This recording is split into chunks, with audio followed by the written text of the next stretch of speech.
Olá, meus queridos irmãos, amigos, vocês que nos acompanham nas redes sociais. Hoje, nós vamos dar sequência, prosseguindo com a nossa série de mensagens na Carta de Paulo aos Colossenses. Eu gostaria de pedir que você abrisse a sua Bíblia na Carta de Paulo aos Colossenses, no capítulo 1. Colossenses, capítulo 1. E nós vamos ler os versos de 15 a 20. Colossenses, capítulo 1, de 15 a 20, diz assim a palavra do Senhor. Ele é a imagem do Deus invisível, o primogênito de toda a criação, pois nele foram criadas todas as coisas, nos céus e na terra, as visíveis e as invisíveis, sejam tronos ou soberanias, poderes ou autoridades, todas as coisas foram criadas por ele e para ele.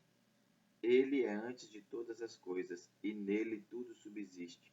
Ele é a cabeça do corpo, que é a igreja, e o princípio e o primogênito dentre os mortos, para que em tudo tenha supremacia. Pois foi do agrado de Deus que nele habitasse toda a plenitude, e por meio dele reconciliasse consigo todas as coisas, tanto as que estão na terra quanto as que estão nos céus, estabelecendo a paz pelo seu sangue derramado na cruz. Iniciando então, nós vamos recapitular um pouco do contexto que envolvia a igreja ali em Colossos.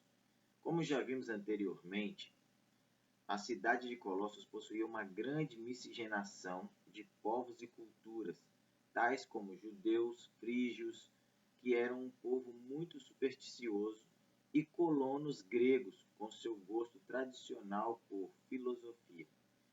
Segundo declara Carlos Oswaldo, esta mistura étnica, sem dúvida, contribuiu para o crescimento da heresia em Colossenses, lá na cidade, na igreja.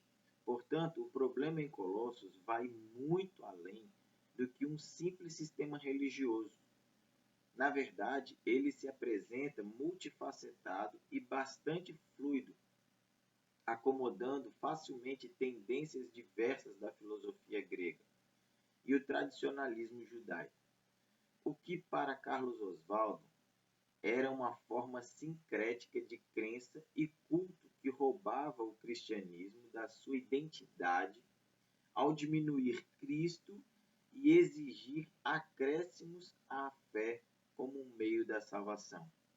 Diante disso, Paulo sente a necessidade de apresentar verdadeiramente a Cristo Jesus e sua supremacia de forma bem simples e sistemática, contrapondo os falsos ensinamentos introduzidos na igreja numa tentativa de recuperar o afeto dos colossenses pelo Senhor, que fizera tanto por eles. Por isso, nós conseguimos retirar do texto, então, alguns pontos interessantes. E o primeiro deles é a supremacia de Cristo refletida na imagem do Deus invisível. No versículo de número 15, nós encontramos a seguinte expressão: Ele é a imagem do Deus invisível. A supremacia de Cristo, meus irmãos, se apresenta refletida, antes de tudo, devido à sua singular relação com Deus, presente em textos como este. Eu e o Pai somos um. Evangelho de João, capítulo 10, versículo 30. Paulo utilizava deste argumento para fazer oposição ao sistema de manifestações progressivamente inferiores de um Deus distante, santo demais para entrar em contato com o universo, o que não condiz com o Deus que nós conhecemos, que sempre se fez presente na história da humanidade. Jesus é a perfeita representação de Deus. João capítulo 1, verso 14, eu quero ler na Bíblia de linguagem contemporânea, a mensagem, diz o seguinte: a palavra tornou-se carne e sangue, e veio viver perto de nós. Nós vimos a glória com os nossos olhos, uma glória única. O Filho é como o Pai, sempre generoso, autêntico, do início ao fim. Como acontecia na igreja de Colossos, ainda hoje existem igrejas, pastores, líderes, pessoas que discursam que Deus está longe, se afastou de nós, que o crente precisa de intermediários, como é o caso dos santos, das indulgências, ou ainda precisa de imagens físicas que o represente aqui nessa terra. Tudo com a finalidade de se reaproximar de Deus. Portanto, o que Deus diz e expressa através de Paulo é que Jesus, ele é a imagem do Deus invisível. E que não precisamos de intermediários, nem de pagamentos de indulgências, pois ele é o Emanuel, o Deus conosco, como diz lá em Mateus capítulo 1, versículo 23.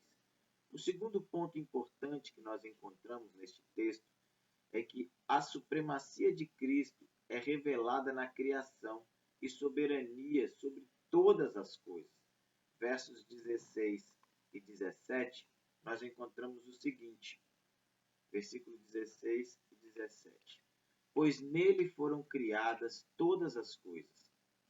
Ele é antes de todas as coisas e nele tudo subsiste.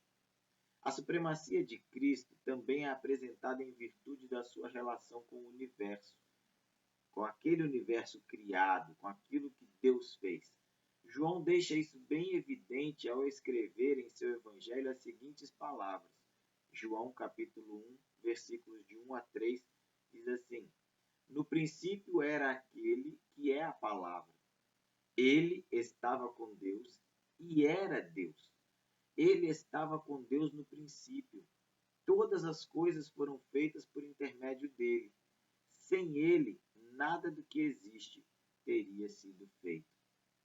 Na igreja de Colossos, meus irmãos, amigos, existia a heresia de um Criador semidivino, a qual Paulo combate contrapondo, apresentando Jesus não só como Criador divino, pois nele foram criadas todas as coisas nos céus e na terra, no verso 16, a parte A do versículo, como também a finalidade principal da criação. Jesus não era só o Criador, ele não só participou da criação, mas ele também tinha uma finalidade principal na criação, que é o quê?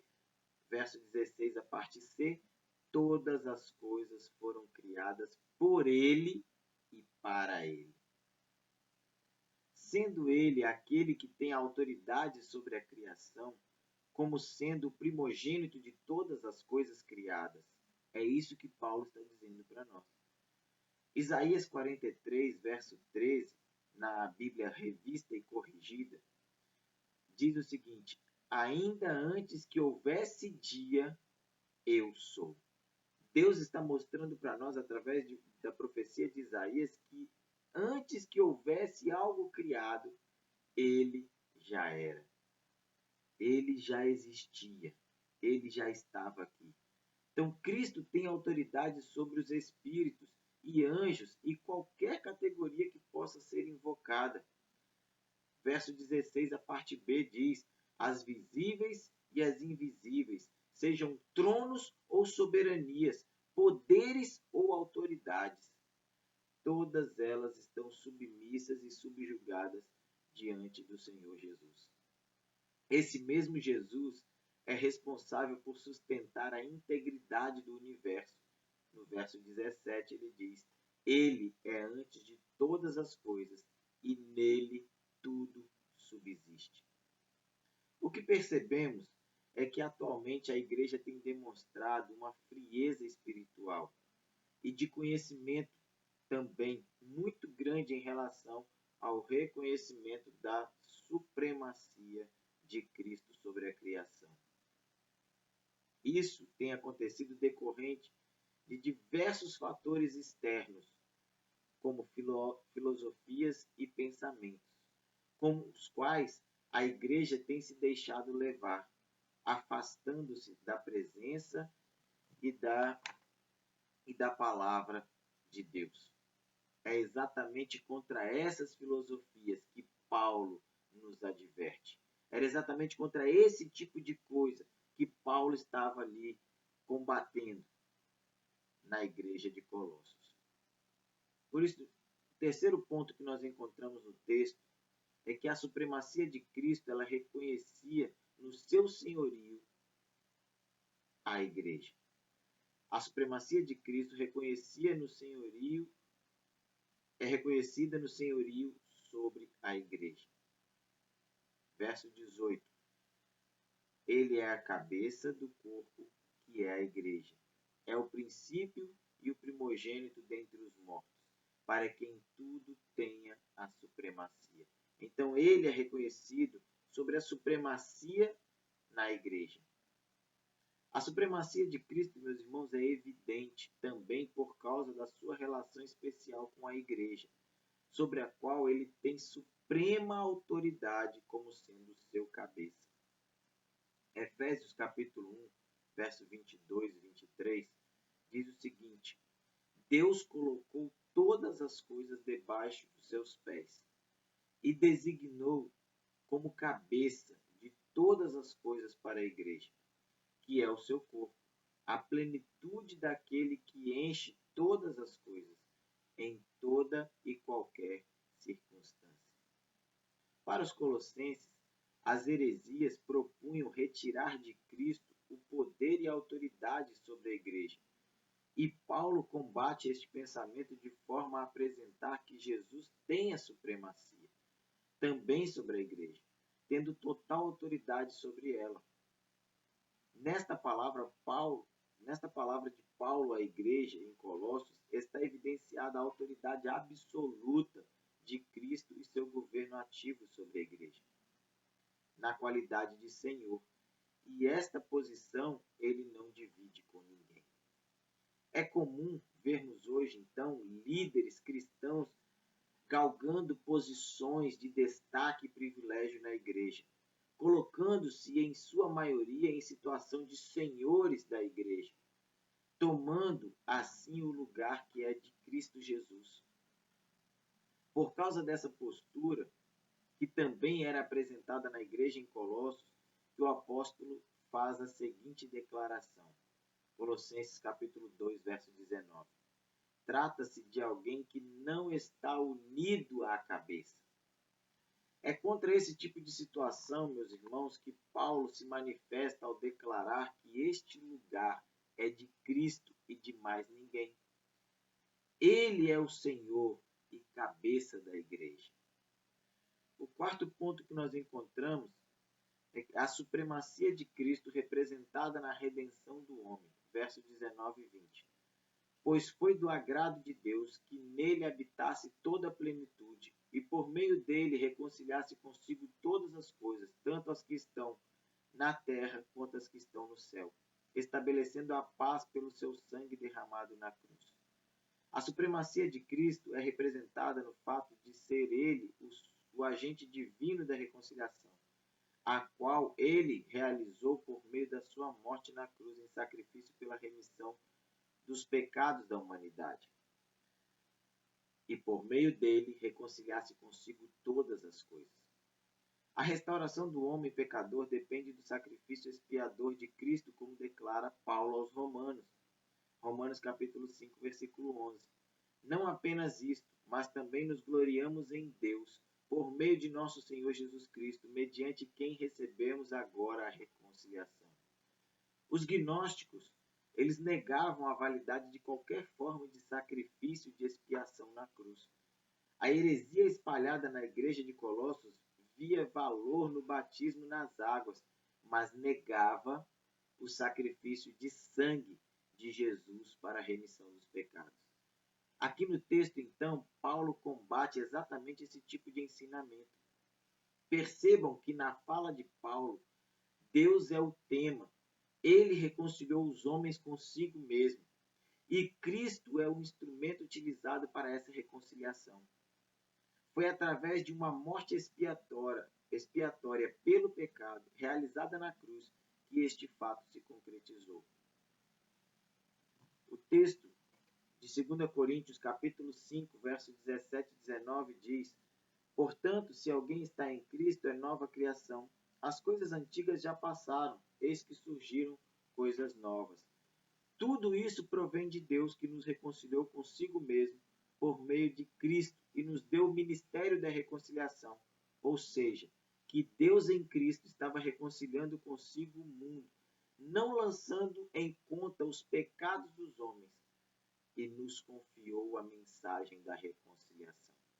Paulo estava mostrando para a igreja em Colossos que a reconciliação é obra necessária no ministério cristão, como apresenta o autor de Hebreus, compartilhando do que os gnósticos ensinavam acerca da lei, mas também confirmando o que Paulo apresenta acerca de Cristo. Hebreus capítulo 9, verso 22. De fato, segundo a lei, quase todas as coisas são purificadas com sangue. E sem derramamento de sangue não há perdão. Concluindo então, meus irmãos, nesta passagem encontramos o compromisso de Paulo com o evangelho que o transformou. O evangelho da reconciliação, do qual ele se tornou o principal representante de acordo com o que apresenta Carlos Oswaldo. Cristo era digno de tamanha lealdade que Paulo foi às últimas consequências para defender e proteger pessoas que ele não conhecia pessoalmente. Referindo-se então aos colossenses, porque Paulo não conheceu pessoalmente a igreja de Colossos. Diante disso, a pergunta que nos fica é: será que o sacrifício de Cristo é suficiente para nós também, como o é para Paulo, ou precisamos buscar outros meios de adquirir a salvação, como é apresentado por alguns líderes por aí afora? Em nossa vida, Cristo tem exercido a supremacia que é dele de direito? Que o exemplo de compromisso de Paulo, demonstrado em palavras e atitudes para com os colossenses, seja o mesmo que exista em nossos corações também no dia de hoje. Fica aí essa mensagem para você. Que Deus abençoe a sua vida. Acompanhe-nos nas redes sociais, curta, compartilhe e espalhe a mensagem do Evangelho para outras pessoas.